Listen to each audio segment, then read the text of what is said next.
Sorry. Dapat pala wholesome lang tayo. Kala ko kasi kailangan threesome. Kala ko dati tagulang. Oo. Masyado mo nang ina-out. Why not foursome? Dami pa ng viewers. Guys, we're just kidding, Kanina ba yan? Wala lang. Siguro lang sila tambay na pogi. Ako lang. Excuse me, Pardo?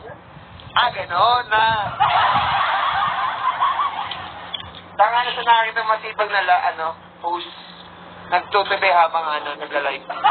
CJ, I know you very well. Ngayon ka lang sinipag. Totoo yung tawa ko. Ayok siya. Ako din naman totoo sa'yo. Ikaw lang naman hindi naging totoo. Ay! Tumutulog si Pedro sa'yo.